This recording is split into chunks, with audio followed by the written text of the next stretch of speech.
Hey everybody, I don't know about you, but as you've watched out over the world, the war in Russia and Ukraine is not just isolated to Eastern Europe. It's spread all over the world, and you can see it in market instabilities. You can see it here. People who do not think that that war is affecting you, all you got to do is look at gas prices. You look at your food prices. You see the global change that has happened.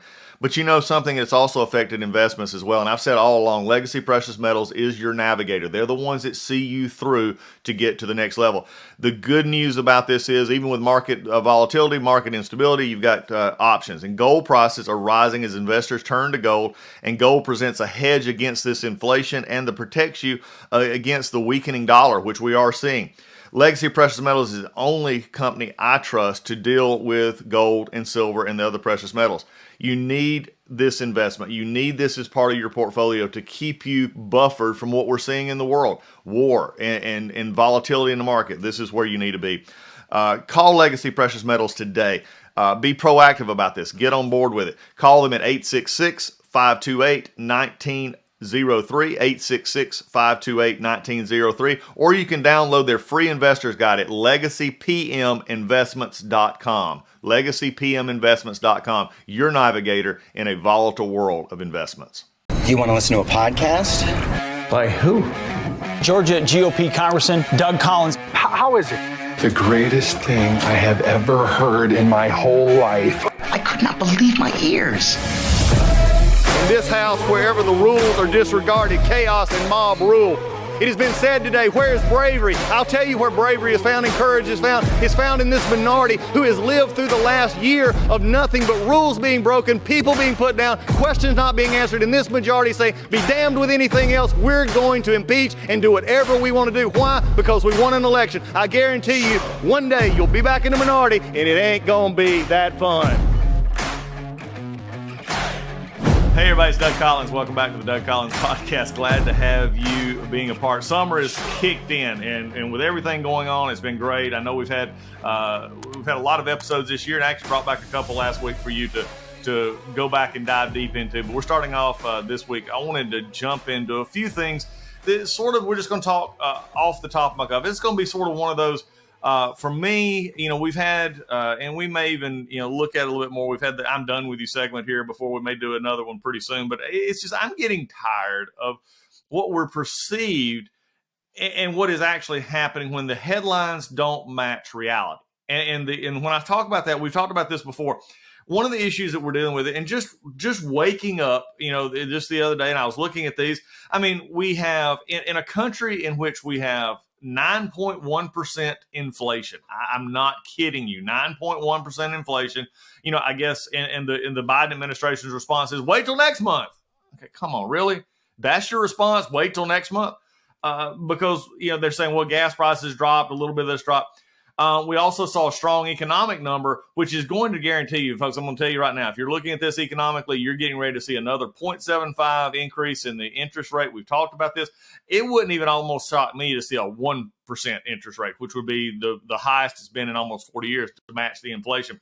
They got to figure out a way, from their perspective, to get this inflation number down, because you have prices going up, you have job growth growing, and you have wages going up, which is all a mixture of keeping inflation very high. And this is causing the Biden administration just an immense amount of trouble.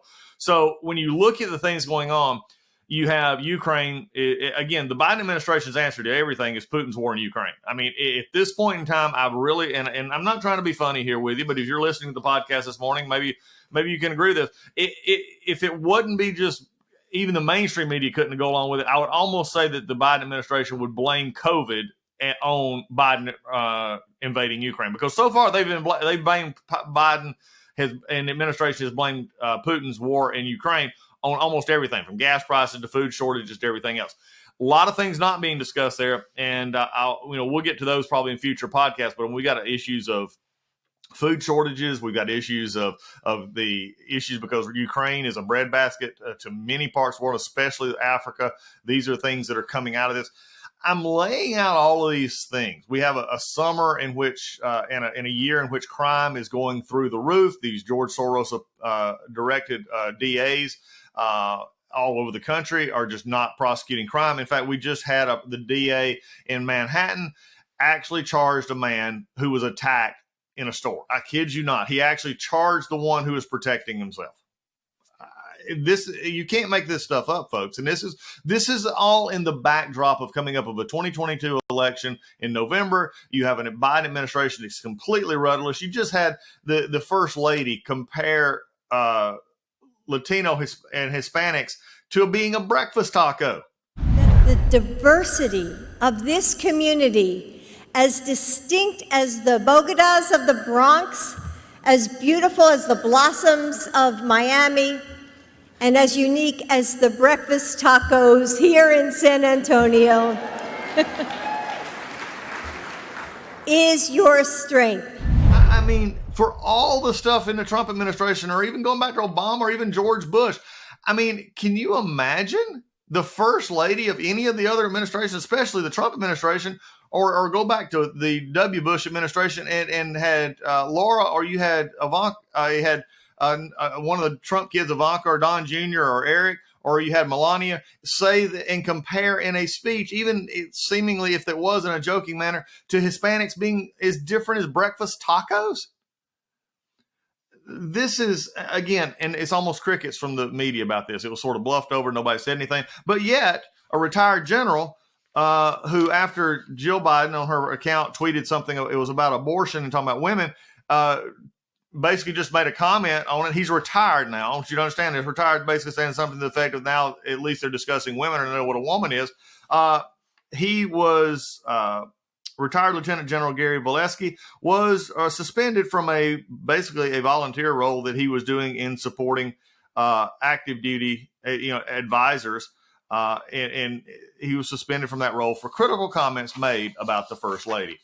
I can't make this up, folks. You really, really can't make this up. But while we're on this topic, something that I touched on in one of our previous podcasts, I wanted to go, and I promise that we go a little deeper in it this morning, and we're going to do that. And that is there's a disconnect and a concern that I'm going to bring to you today.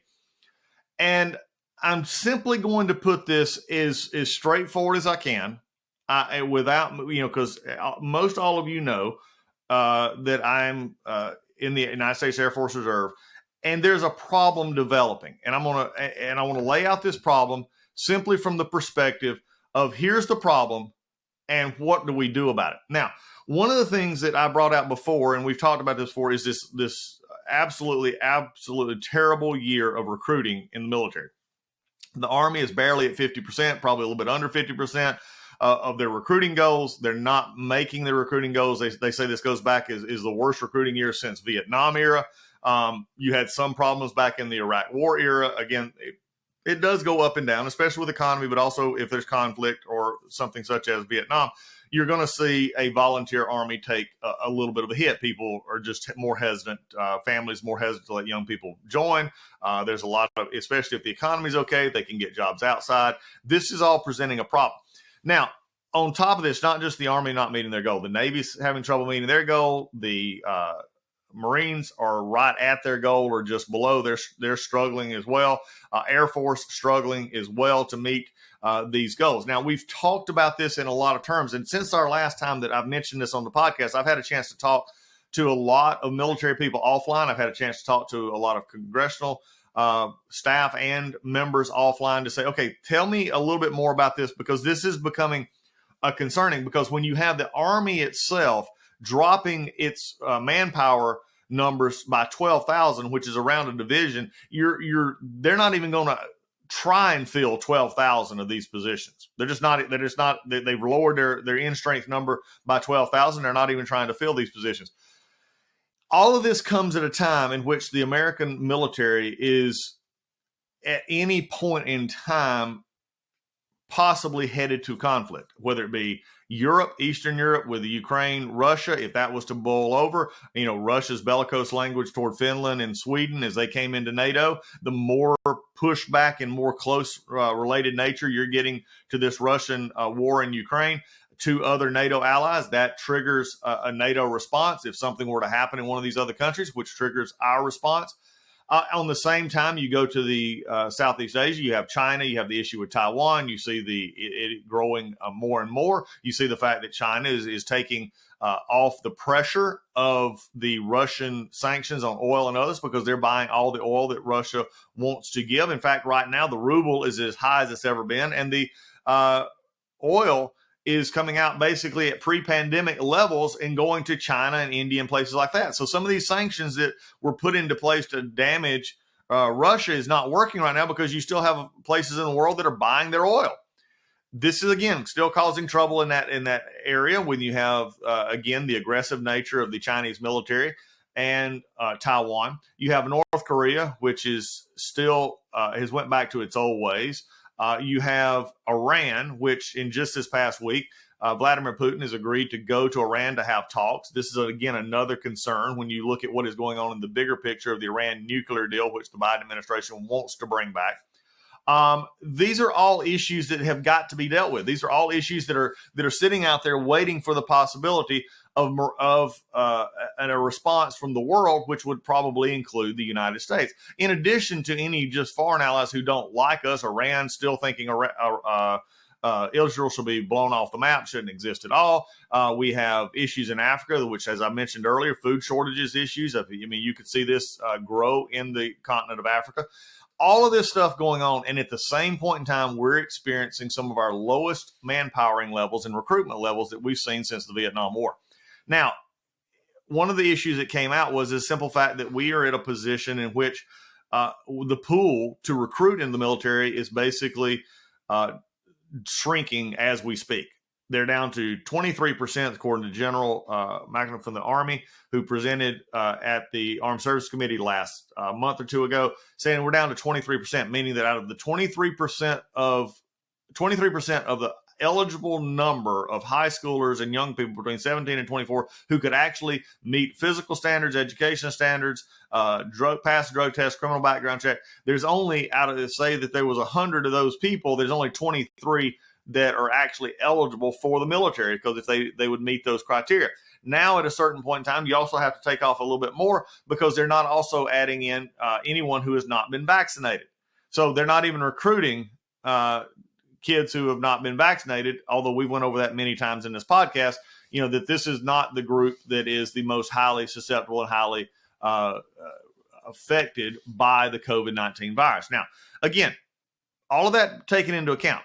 Other issues that in my discussions with other people in the know, in the Congress, also in the military, was the discussion, and even among recruiters, was also the fact of the general conditions in the military right now, the emphasis on a lot of diversity training, an emphasis on things that have not been at times central to the core missions of any of the military branches. We're seeing that, but we're also seeing the other issues that have driven this, and that is, again, just the normal high turnover rate in the Army, Air Force, and others are seeing this.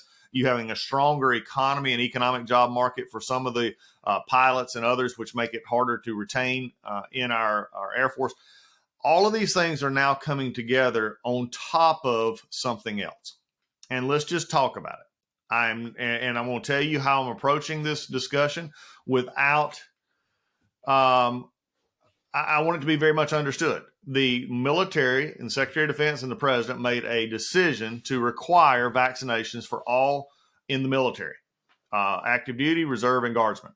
Now, I have, as a member of the military, I have no reason at my level to believe that it is an invalid order. It is an unlawful order that has been litigated in some fronts, and it is a legal order. When they use the basis of the government's rationale or burden, that this is something that they have determined is required for the military. Now it's been required on other vaccines. So I'm not. Please hear me as I talk about this. This discussion is not about the validity or the lawfulness that many of you would like to have about this, the requirement, the order which come down that you would be vaccinated. there's a lot of discussion out there concerning how religious exemptions were handled, medical exemptions were handled, and those were all going to be litigated. Those are in the court system. We'll see how those turn out. That's going to be a bigger issue. But I'm not coming at this from a perspective of it's not a valid order. I believe it to be a valid order given, and from this perspective. Now, do I agree with it? Irrelevant. Okay. At this point in time, and it has been held up that due to operational circumstances, due to the meeting of the needs around the world, deployment needs, and also home-based needs, that this is a valid order and you will comply. Enough said. Now, let's move on to the problem, though, that I'm seeing. The result of that is that if you do not take the vaccine in the military, there have been several different ways this has been handled. And I want you to understand this in context of the first part of this podcast, where I've been talking about the very much of the problems that we're seeing with the military and recruitment. So when you take into account this issue of recruitment and recruiting going down, that means that you're not going to be able to fill the slots that are needed in the military in any given year to replace those who either retire, just decide to quit, decide to get out, medical, whatever it may be. There's a certain turnover amount to keep it in strength. Now, some of those do go to reserve or guard units, but that, again, goes to their in strength, not the active duty. So what we're seeing here is, as I wanted to frame this, is we have a recruitment problem. We're not bringing in the people that we're needing to bring in any, not on the active duty side, but the reserve side as well. We're seeing this on reserve and guard side, that this same issue. So we're having a decreased number.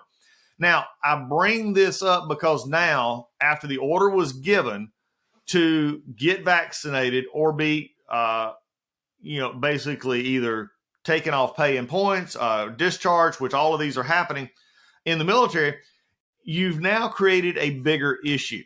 And what I have not heard any real discussion from the media, from the Congress, from the military, the administration, anyone, is this now breakdown of not only we have a problem in the military as far as recruitment, but we also have the fact that there is now 60,000 guard and reserve in the Army who have been put on, quote, IRR status. Now, I've also been told, I got an email just the other day that says that the Navy and Marines have done this as well, just out of the blue. They've started putting people on IRR, not cutting orders. We're seeing that. The Air Force made the decision that they're not terminating. The Air Force Reserve side is not, at this point, terminating anyone or kicking anyone out, but they're moving all of those who have decided not to take the vaccine. They are moving them to IRR status, individual ready reserve, which means that they're not available for deployment. They're not drilling. They're not getting paid. They're not earning retirement points. They're just there in a sort of limbo status, not being discharged, but also not being allowed to fully participate. What that means is for all of those who are on IRR status, it means that they are taken away from their jobs. They're taken away from the in strength. They're taken away from the deployment capabilities of the United States military. Are you seeing the problem here? So for any given year, you have, and I want to make this as simple as possible, and I don't want to get bogged down with numbers. And again, doing this in the Army side, the Army waited, was one of the last to actually address the guard and reserve side. They had a lot longer time frame. But now you're coming into the summer, and typically you have a lot of 2-week drills. You have as many of you may be familiar with the old adage with the guard reserve, 2 weeks a year, and every weekend a month, 1 weekend a month. You're getting into some of the annual tour time. Well, they're getting now to have these trainings, have these updates and others at these different units, and they're losing approximately 60,000 across the in strength of the National Guard. This will be across all of the Guard bureaus in the 50 states. This presents a readiness issue. That presents a readiness problem. And again, I'm not going at this from the fact of saying that, we're dealing with the vaccine. What we're dealing with is the fact that the military said, nope, you got to have a vaccine or this will happen. People have chose to not get the vaccine. They have chose to not follow that order. They have many of them follow the protocols for getting a religious exemption or for a medical exemption, none of which appears to be granted. There has been some leniency for those who are in, right at 20 years or others that they could go ahead and retire out or stay till they can retire out. But for the vast majority of these that we're talking about here, this is just simply taking off of end strength. When you capitalize that on top of the active duty regular end strength loss, when you just calculate in people who are getting out because their enlistment time's up, maybe retirement out of officer or enlisted, or you see them just, for medical reasons being discharged. There's a fluctuation that occurs all the time in the military, just like it does anywhere else. My question, and this is the reason I'm bringing it up here on this podcast, because the more I'm thinking about this, the more I thought about this, the more I've talked to people is you can have your order to say that all must be vaccinated. That's not the issue on this podcast. But my question is, and something that I have not seen at all, is what do we do as the result? This is the question that I have for the Biden administration. This is the question I have for the military planners, because I've not seen an answer here. I've not even heard an answer coming out. In fact, in many articles that I've looked for, there's been no discussion on the fact that you have, number one, you have problems recruiting and bringing new people in. And on the second part, you have all of these issues of those who are now across the services are going to be moved to IRR or discharged, where they're not even in the military at all. 60,000 plus in the Army, Reserve, and Guard.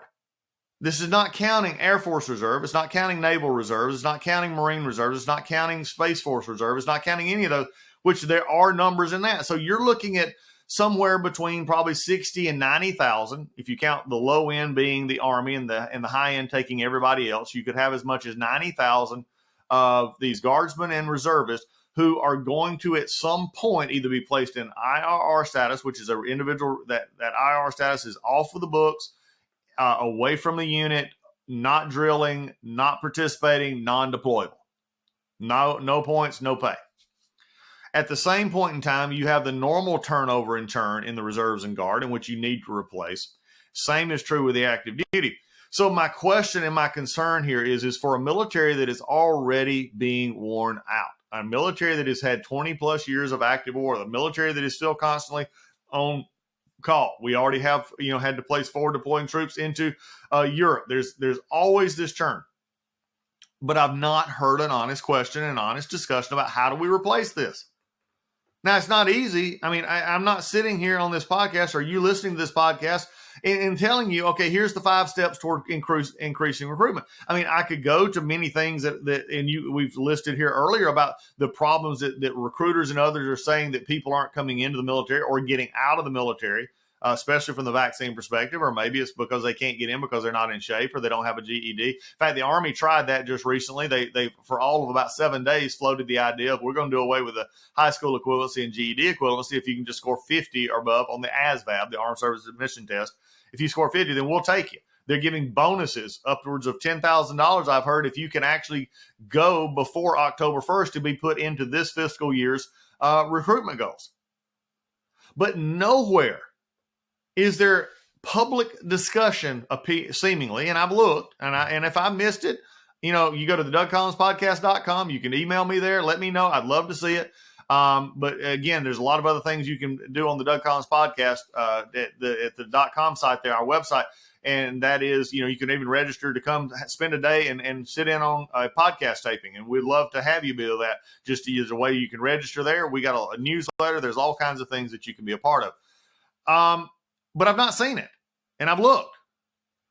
So it's one thing to say, how are we going to overcome the issue of non-recruitment because we don't have enough people, and the people who are eligible don't want to come in. But then at the other time, we have this issue in which you've got between 60 and 90,000, depending on how you count the numbers, of just losses that in some ways come from an order that is now provided a self-inflicted wound, in which we now have gotten rid of people, many of which have been trained, many of which are middle to senior level officers and enlisted. This is not an issue. I mean, you're not taking 60,000 brand new newbies off the line here. That's not what's happening. And I can tell you from personal experience in dealing with the request and seeing those requests that you're dealing with senior enlisted. You're dealing with some middle management as far as middle grade field officers. You're looking for captains through lieutenant colonels, a lot of them. You're seeing some colonels. This is people that the military has invested a lot of money and a lot of time to keep them ready to fight our nation's wars. But I don't see anybody talking about this. It's crickets. I've looked. So my question, I'm going to throw back out as part of this podcast, is I wrap this up because I'm not saying that here's an answer. I'm not saying we go to a draft. I'm not saying that, but the issue has got to be in some ways has got to be addressed. Because if you're not bringing enough people in off the street, there are not enough people coming from active duty into the reserves, and in the active duty and the reserves and the guard, you're kicking people out, or you're putting them in individual ready reserve status. In other words, no points, no pay. They're not part of the, they're not actively in their role in the military. If you're saying 60,000 to 90,000 plus are also off the table, then in my mind, if you needed to bring in 1,000 people this year, you're only bringing in 500. Well, also now you've got to look into the fact of you're going to have to bring in 60 to 80 to 90,000 more over time, because if they don't get a vaccine, they're not coming back in unless the mood of the country changes or the order changes. So you're going to have to add that on top of what you got to reback and fill. Folks, I want you to understand the truth. I want you to understand what's going on out there. I want you just to be a red flag for you when you discuss and you think about our military right now and all the great things that these men and women do for our country across the world. Right now, I believe we're headed for an even bigger problem when we look at this, because it appears, at least to the public and at least in the ways that the public would see and in a congressional oversight perspective, although the National Defense Authorization Act is out, they're passing it here in the last week or so, all that, but you're not having this discussion. It just seems like nobody wants to talk about it, hoping that it will all go away. Folks, it's not just going to go away. If you're moving people into individual ready reserve, you're already messing with their careers. You're already messing with their time. Many of them will just get out. That'll be a determination as far as how they get out, the status in which they get out. You're going to have some who are up for re-enlistment who maybe already have had the vaccine, but they're not going to continue to put up with the work environment in which they are, and they're going to get out. There's a job market out there. They're going to go out, and they're going to go. So my question that we lay out here to everyone is, if you look at this, and I'm raising this flag now, if you're having recruitment issues, you're having retention issues, and you're moving involuntarily a bunch of people out of the active duty force and the reserve and guard force into these slots in which they can't be deployed, they can't be used, then my question to senior leadership is simply, what is the answer? I'm not sure this was discussed. I'm not sure if they thought this out completely. If they did, I respect, as I've already said, I respect the order, but there is fallout to that order, and nothing, it appears at this point, is being done for it. I wanted you here as a Doug Collins listener to have this information. Maybe you can talk to some of your friends and family that are in the military. Maybe one of your friends and family has been one of those that's been put in IR status. I got an email from a lieutenant colonel yesterday who was not notified that he was in IR status until he got word back when he was dealing with a regular administrative issue on orders. They're not even addressing this in a uniform fashion. This is a problem that we have to deal with. And with all the other issues we got out there right now, this is a problem that we're having to fight.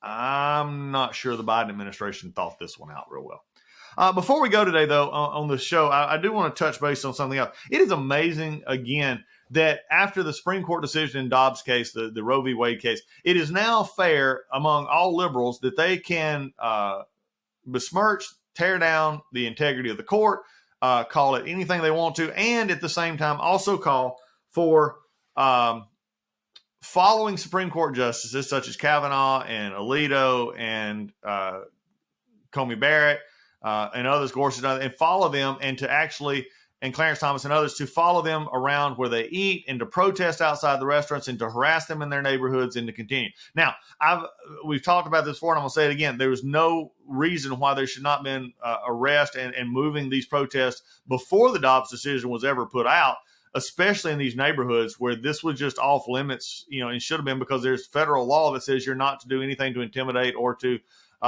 interfere with a judge's decision or a judge's ruling in a case. That's exactly, in my mind, what was happening. I think there are many attorneys that looked at it and said, well, but you had Merrick Garland's Department of Justice who said, we're not going to do anything about it. And so you had the protest in these neighborhoods making the Supreme Court justices fearful. They've had to increase security. this is all, from the perspective of the left, is all fine. You don't believe it? Ask John Pierre, Press Secretary John Pierre, who said, this is just democracy. No, it's not. This is not democracy. If you want, again, what is amazing to me is over the last few years, the left has consistently called out for public confrontation of conservatives in restaurants, in ball games, wherever they can. In fact, there's even a group right now offering bounty payments for citing of conservative Supreme Court justices in a harassment campaign.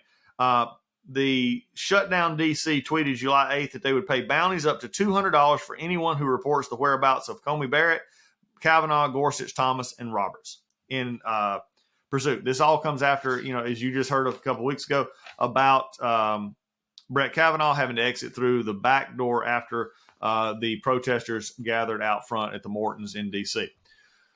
Folks, this is where we're at right now in public discourse. There is none public discourse. And I've said this over time. We had a podcast about this a few weeks ago. If the left will not restrain themselves in this regard, if my question would be is what if all of a sudden there were other organizations that decided that wherever the press secretary, Jean Pierre, wherever she went and her family, that there ought to be protesters outside yelling and screaming with her while her kids are there? What about, and Transportation Secretary Buttigieg said, well, I've been protested many times before. Again, in calling this a First Amendment issue is really an interesting one. There are plenty of places for people to protest. There are plenty of places. You can go in front of the Supreme Court. You can go in front of the Capitol. You can do a march. You can get a permit to do a parade.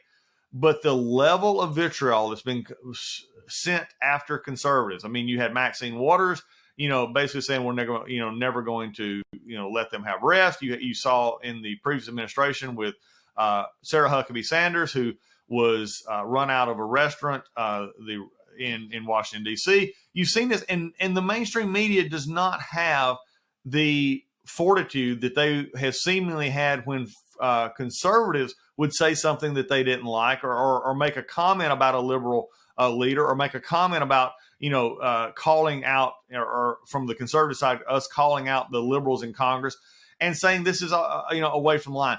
They can't have it both ways. I wanted to end today with this. I'm tired of and this setup in which we see that the liberals can say anything they want to about the conservatives. They can go after them. They can choose to protest them. They can harass them, and the mainstream media says nothing. So, for here in my segment, I'm done with you.